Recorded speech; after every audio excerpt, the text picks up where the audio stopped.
over 100 people that have died in Texas Hill Country. What you are not being told by the media anywhere is that the death toll likely would not have been as high if it wasn't for DEI. To the Kerr County residents, to the families that lost a loved one, I want you to get the answers to your questions, to get the support that you need. And then, of course, if there's any accountability that needs to be in the county. The second thing is, Charlie Kirk, you're spreading misinformation, disinformation, and you're lying. And you're blaming DEI, diversity, equity, and inclusion, when that has nothing to do with the flooding and the events that occurred, unfortunately, in Kerr County. You're actually disrespecting the loved ones that were lost and the families in all of Kerr County. And that's unacceptable.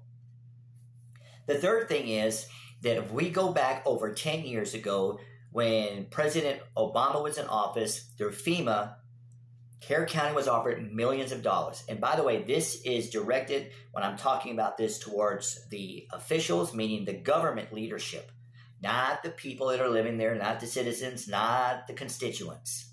And the leadership of Kerr County, maybe in good faith, rejected the money that President Obama was offering, the millions through FEMA.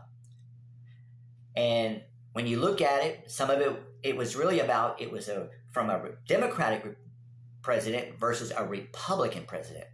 And then, of course, they had a bunch of individuals that would testify and didn't want the money and came up with whatever reasons that they had.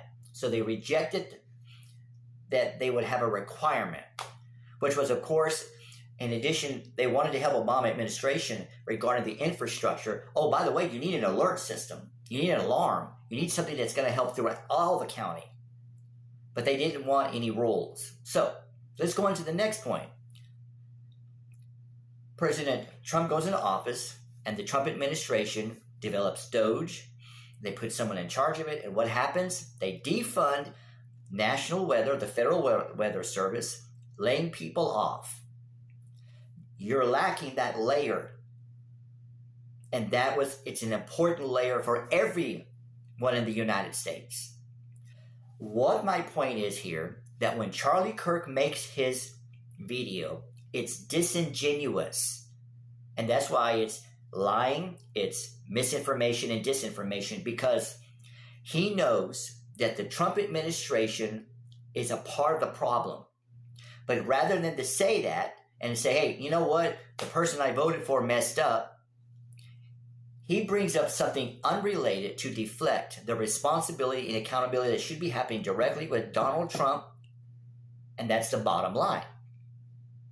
That's why I think it's unacceptable that he would bring a video and so casually just say it's DEI, and to say that, knowing that the families will hear that when they're in such emotional, internal pain. That is unacceptable.